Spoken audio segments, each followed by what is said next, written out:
ಓಂ ಗುರುರ್ಬ್ರಹ್ಮ ಗುರುರ್ವಿಷ್ಣು ಗುರುರ್ದೇವೋ ಮಹೇಶ್ವರಃ ಗುರುರೇವ ಪರಂ ಬ್ರಹ್ಮ ತಸ್ಮೈ ಶ್ರೀ ಗುರವೇ ನಮಃ. ಓಂ ಸ್ಥಾಪಕಾಯ ಚ ಧರ್ಮಸ್ಯ ಸರ್ವಧರ್ಮಸ್ವರೂಪಿಣೇ ಅವತಾರ ವರಿಷ್ಠಾಯ ರಾಮಕೃಷ್ಣಾಯ ತೇ ನಮಃ. ಪೂಜ್ಯ ಮಾತಾಜಿಯವರೆಲ್ಲರಿಗೂ ಭಕ್ತಿಪೂರ್ವಕ ಪ್ರಣಾಮಗಳು. ಇಂದು ನಾವು ಶ್ರೀರಾಮಕೃಷ್ಣ ಲೀಲಾ ಪ್ರಸಂಗ ಮಹಾಗ್ರಂಥದ ಅಧ್ಯಯನವನ್ನು ಪ್ರವೇಶ ಮಾಡುತ್ತಾ ಇದ್ದೇವೆ. ಶ್ರೀರಾಮಕೃಷ್ಣರ ವಾಣಿಯನ್ನು ನೆನಪಿಸಿಕೊಳ್ಳುವುದಾದರೆ ಭಾಗವತ, ಭಕ್ತ, ಭಗವಾನ್ ಮೂರೂ ಒಂದೇ. ಹಾಗೆಯೇ ಶ್ರೀರಾಮಕೃಷ್ಣರು ಭಕ್ತ ಮತ್ತು ಶ್ರೀರಾಮಕೃಷ್ಣ ಲೀಲಾ ಪ್ರಸಂಗ ಮೂರೂ ಒಂದೇ. ಇದು ಈ ಗ್ರಂಥ ಶ್ರೀರಾಮಕೃಷ್ಣ ಲೀಲಾ ಪ್ರಸಂಗ ಅನುಭವ ಅಮೃತ ಸಾರ. ಮಹಾಗ್ರಂಥ, ಮಹಾಗ್ರಂಥಕರ್ತ.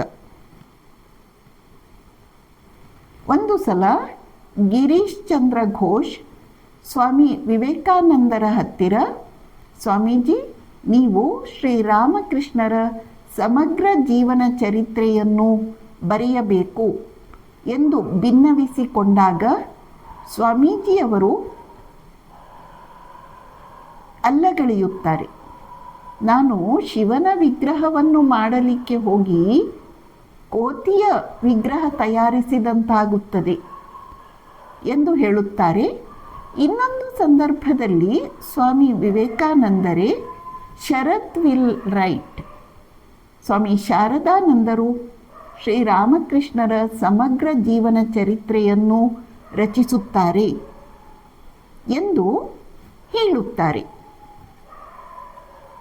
ಈ ಘಟನೆಯಾಗಿ ಎಷ್ಟೋ ಕಾಲ ಆದಮೇಲೆ ಗಿರೀಶ್ ಚಂದ್ರ ಘೋಷ್ ಸ್ವಾಮಿ ಶಾರದಾನಂದಜಿ ಅವರ ಹತ್ತಿರ ಶ್ರೀರಾಮಕೃಷ್ಣರ ಜೀವನ ಚರಿತ್ರೆಯನ್ನು ಸಮಗ್ರವಾಗಿ, ಸರಿಯಾಗಿ, ಪರಿಪೂರ್ಣವಾಗಿ ರಚಿಸುವಂತೆ ಕೇಳಿಕೊಳ್ಳುತ್ತಾರೆ.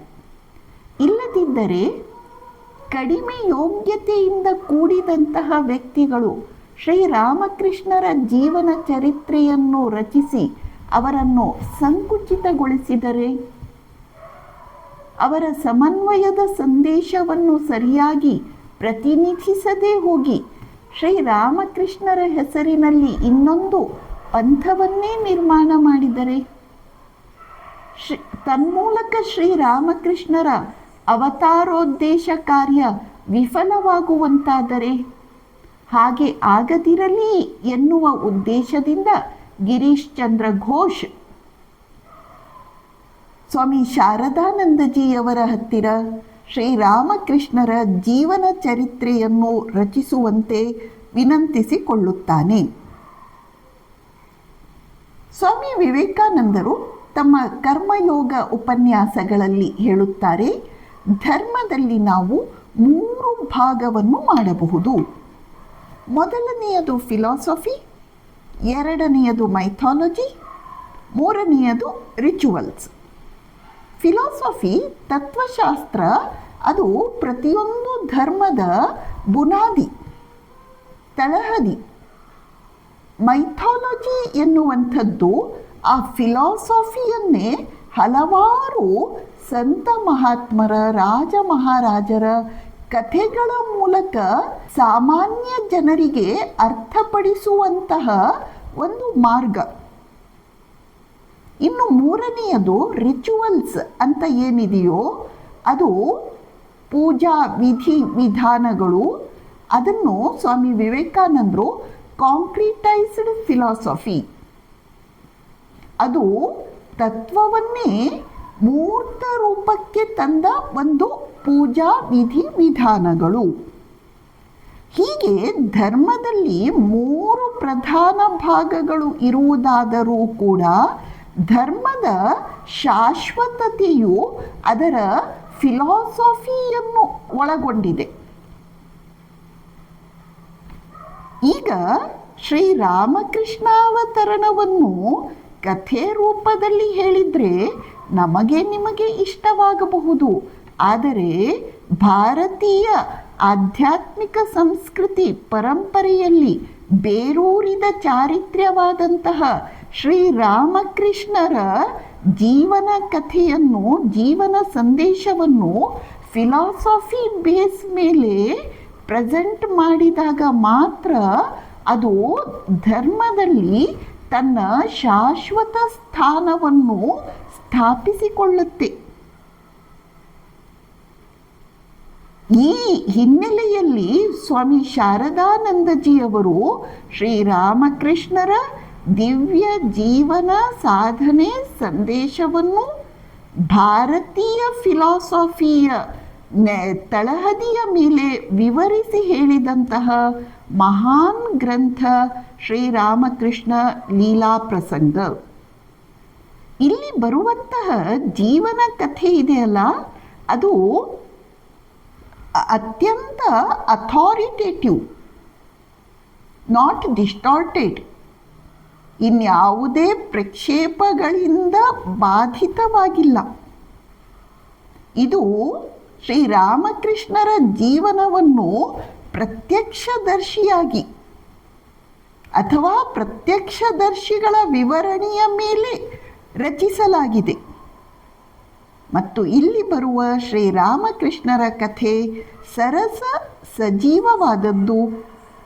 ಆದ್ದರಿಂದ ಆಯಾ ಸಂದರ್ಭದಲ್ಲಿ ಹೇಳುವಂತಹ ಫಿಲಾಸಾಫಿಕಲ್ ಎಕ್ಸ್ಪ್ಲನೇಷನ್ಸ್, ತಾತ್ವಿಕ ವಿವರಣೆಗಳೂ ಕೂಡ ಸರಸ ಸಜೀವವಾಗಿವೆ. ಶ್ರೀರಾಮಕೃಷ್ಣ ಲೀಲಾ ಪ್ರಸಂಗದ ಹೀರೋ ಯಾರು?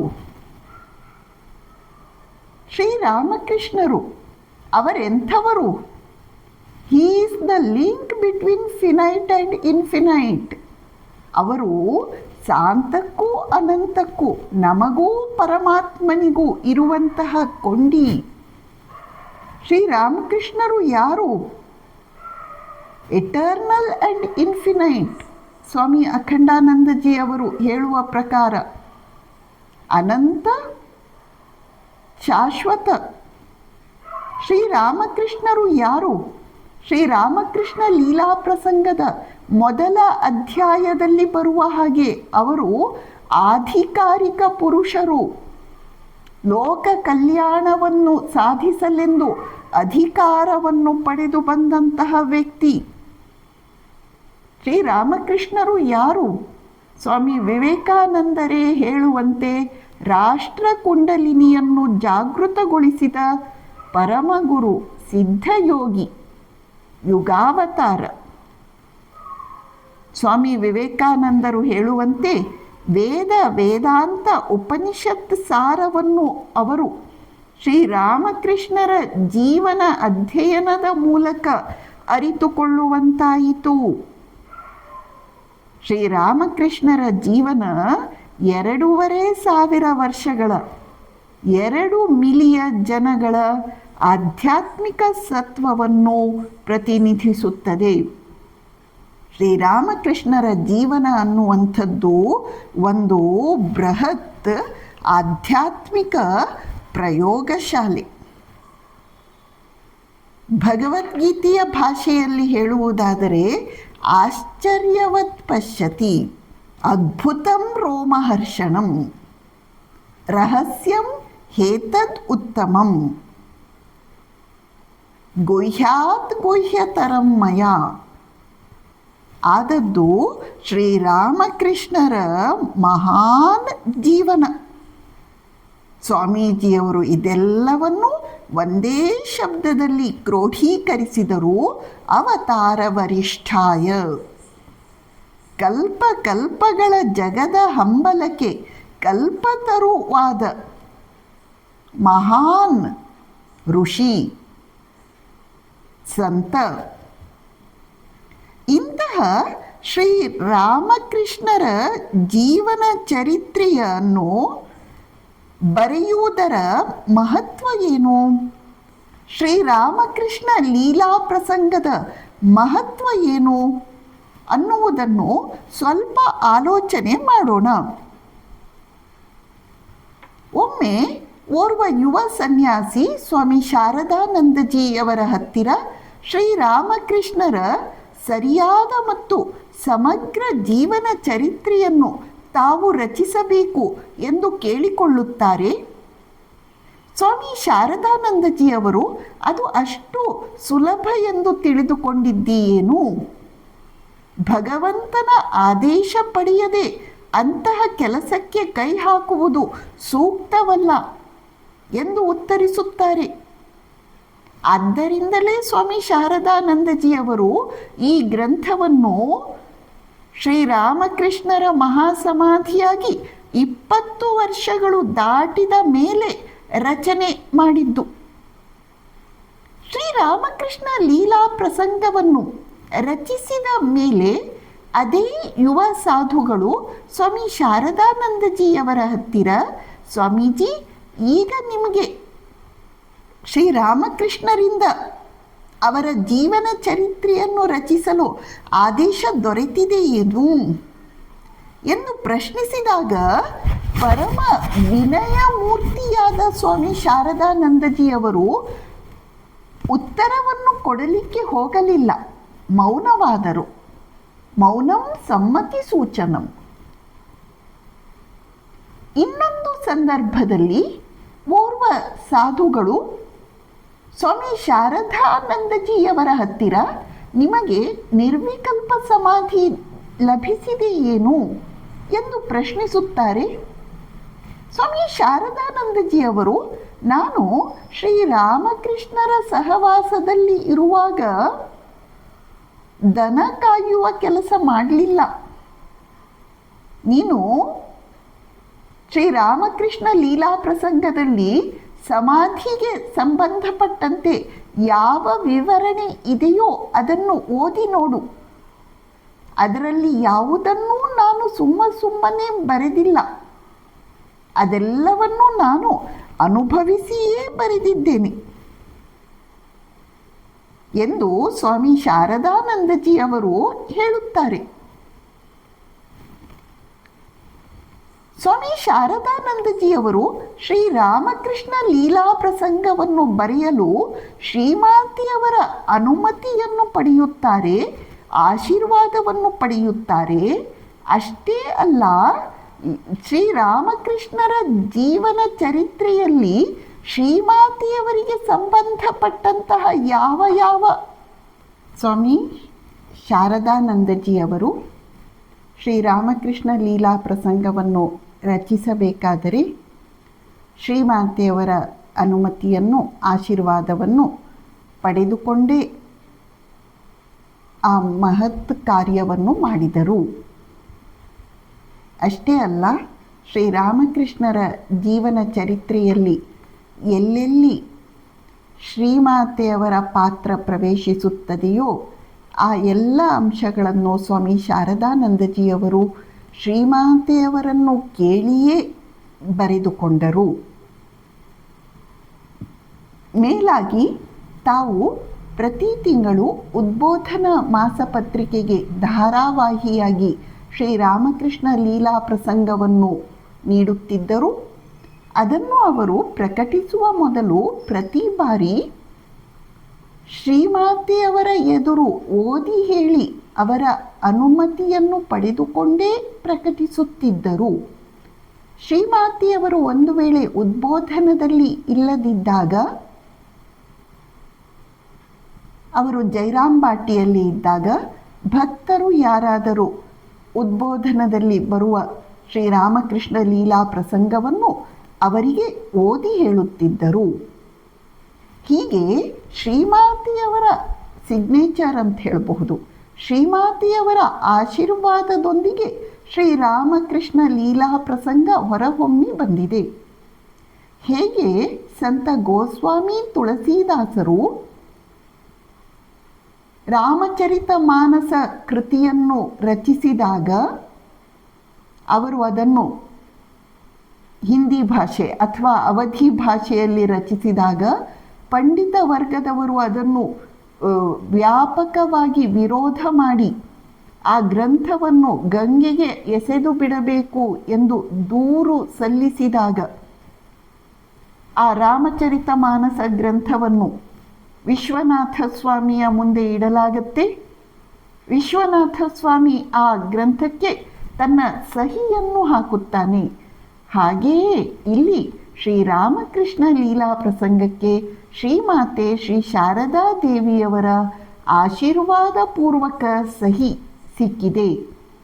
ಅಂಥ ಒಂದು ಮಹಾನ್ ಗ್ರಂಥವನ್ನು ನಾವು ಅಧ್ಯಯನ ಮಾಡಲಿದ್ದೇವೆ ಎನ್ನುವುದು ನಮ್ಮ ಪಾಲಿಗೆ ಅತ್ಯಂತ ಸಂತೋಷದ, ಧನ್ಯತೆಯ, ಕೃತಕೃತ್ಯತೆಯ ವಿಷಯ.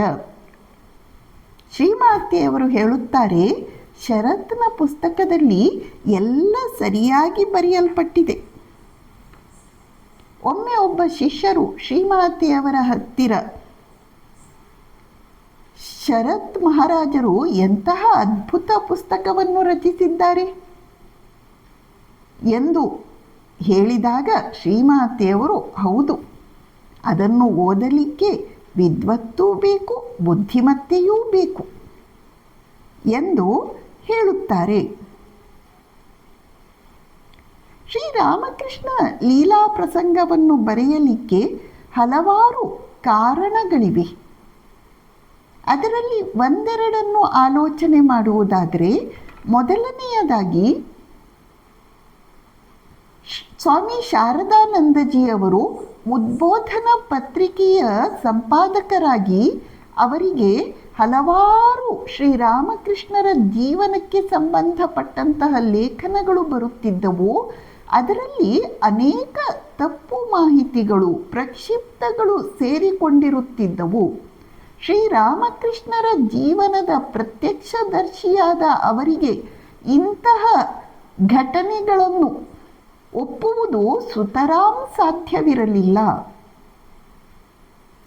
ಆದ್ದರಿಂದ ಅವರು ಶ್ರೀರಾಮಕೃಷ್ಣರ ಜೀವನವನ್ನು ಕುರಿತು ಸರಿಯಾದ ಪೂರ್ಣ ದಾಖಲೆಯನ್ನು ನೀಡಬೇಕು, ಅಥಾರಿಟೇಟಿವ್ ವರ್ಕ್ ಎನ್ನುವ ಉದ್ದೇಶದಿಂದ ಶ್ರೀರಾಮಕೃಷ್ಣ ಲೀಲಾ ಪ್ರಸಂಗವನ್ನು ರಚಿಸಿದರು. ಮೊದಲನೇ ಕಾರಣ. ಎರಡನೆಯ ಕಾರಣ, ಗಿರೀಶ್ ಚಂದ್ರ ಘೋಷ್ ಶ್ರೀರಾಮಕೃಷ್ಣರಿಗೆ ತನ್ನ ವಕಾಲತ್ತನ್ನು ವಹಿಸಿದ್ದ. ಅದನ್ನು ನೋಡಿ ಇನ್ನೂ ಅನೇಕ ಭಕ್ತರು ನಾವು ಶ್ರೀರಾಮಕೃಷ್ಣರಿಗೆ ನಮ್ಮ ವಕಾಲತ್ತನ್ನು ವಹಿಸಿದ್ದೇವೆ ಎಂದು ಹೇಳುತ್ತಾ ಆ ವಕಾಲತ್ತನ್ನು ವಹಿಸುವ ಆ ಮೌಲ್ಯವನ್ನು, ಆ ಆದರ್ಶವನ್ನು ತಪ್ಪಾಗಿ ಅರ್ಥ ಮಾಡಿಕೊಂಡು ತಪ್ಪಾಗಿ ವರ್ತಿಸತೊಡಗಿದರು. ಸ್ವಾಮಿ ಶಾರದಾನಂದಜಿ ಅವರಿಗೆ ಭಗವಂತನಿಗೆ ವಕಾಲತ್ತನ್ನು ವಹಿಸುವುದು ಎಂದರೇನು ಎಂಬುದನ್ನು ಸರಿಯಾಗಿ ಅರ್ಥೈಸುವ ಒಂದು ಜವಾಬ್ದಾರಿ ಇತ್ತು. ಆದ್ದರಿಂದ ಸ್ವಾಮಿ ಶಾರದಾನಂದಜಿಯವರು ಶ್ರೀರಾಮಕೃಷ್ಣ ಲೀಲಾ ಪ್ರಸಂಗದ ಭಾಗ 3 ಮತ್ತು 4 ಎಂದರೆ ಗುರುಭಾವ ಅಧ್ಯಾಯವನ್ನು ಮೊದಲು ರಚಿಸಿದ್ದು, ಅನಂತರ ಬಾಲಭಾವ ಮತ್ತು ಸಾಧನಾ ಭಾವ ಮೊದಲ ಅಧ್ಯಾಯಗಳನ್ನು ಅಥವಾ ಹಿಂದಿನ ಅಧ್ಯಾಯಗಳನ್ನು ರಚಿಸಿದ್ದು. ಸ್ವಾಮಿ ಶಾರದಾನಂದಜಿ ಅವರು ವಕಾಲತ್ತನ್ನು ವಹಿಸುವುದು ಎಂದರೇನು ಎಂಬುದನ್ನು ಪೂರ್ಣವಾಗಿ ಬರೆದು ಆದ ಮೇಲೆ ಅದನ್ನು ಅವರು ಗಿರೀಶ್ ಚಂದ್ರ ಘೋಷನ ಮುಂದೆ ಓದಿ ಹೇಳುತ್ತಾರೆ.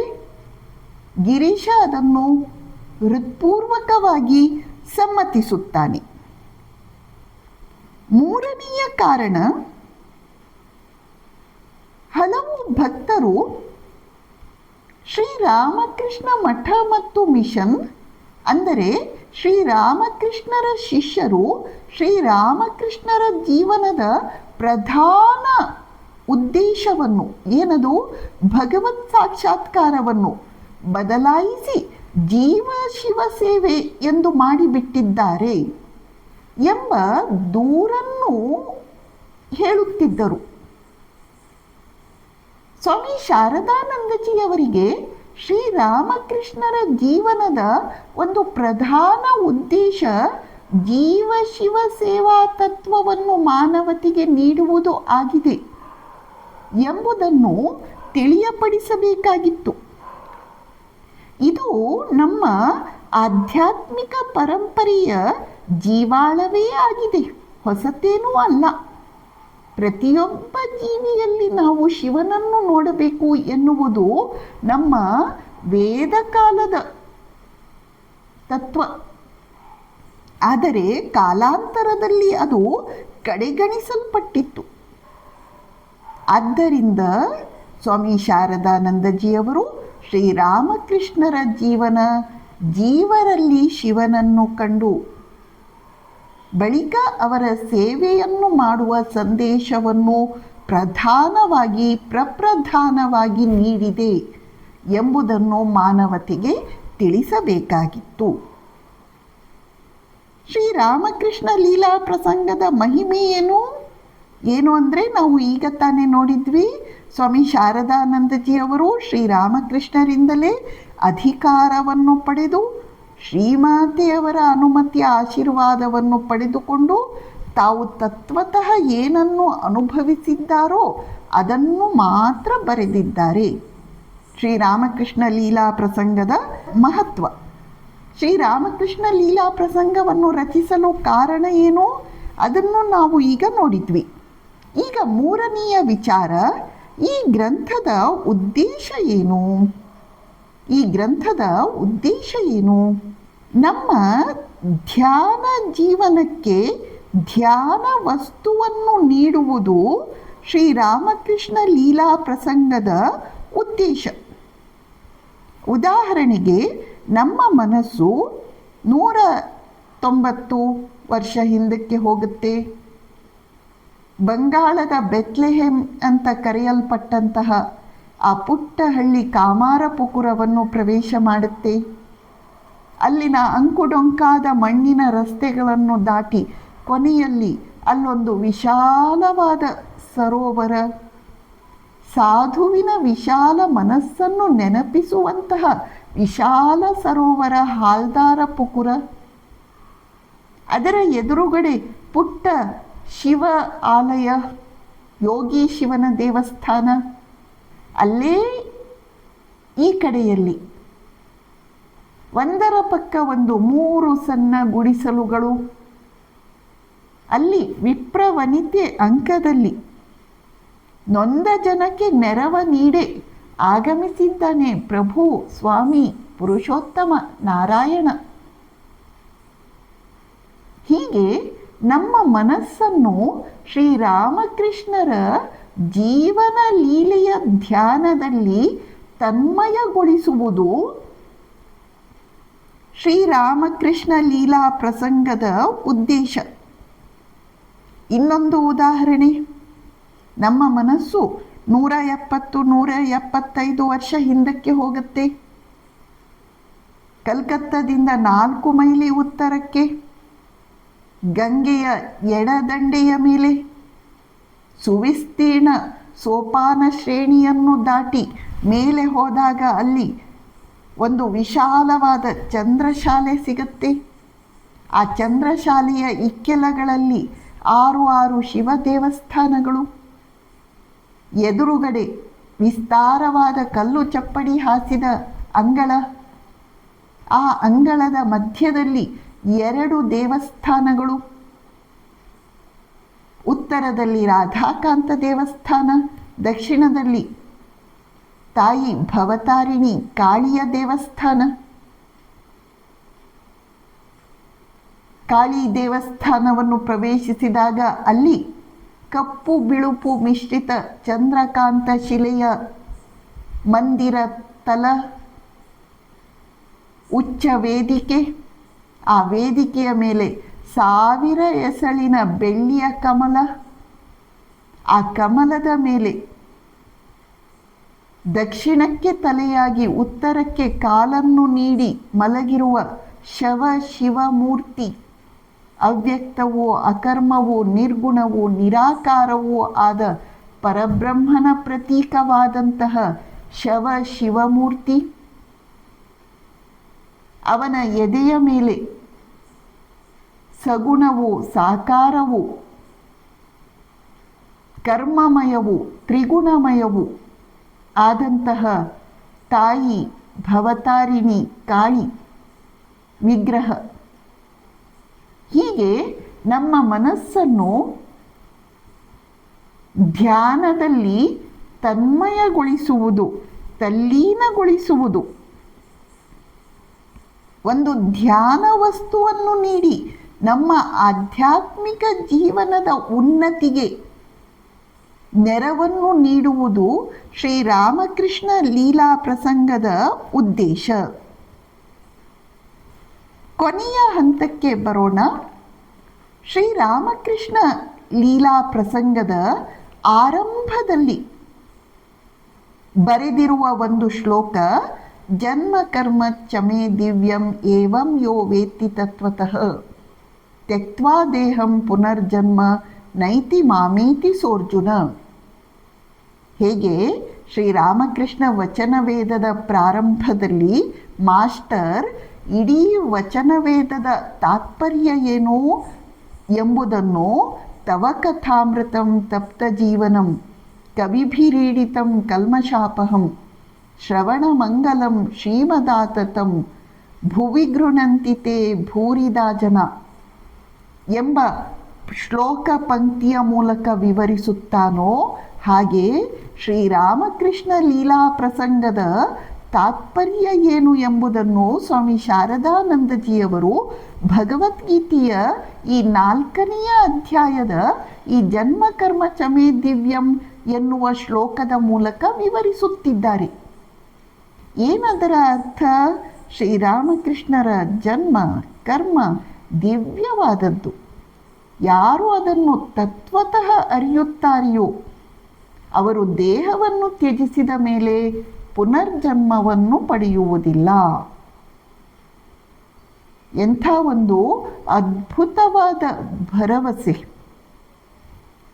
ಶ್ರೀರಾಮಕೃಷ್ಣ ವಚನವೇದದಲ್ಲಿ ಮತ್ತು ಶ್ರೀರಾಮಕೃಷ್ಣ ಲೀಲಾ ಪ್ರಸಂಗದಲ್ಲಿ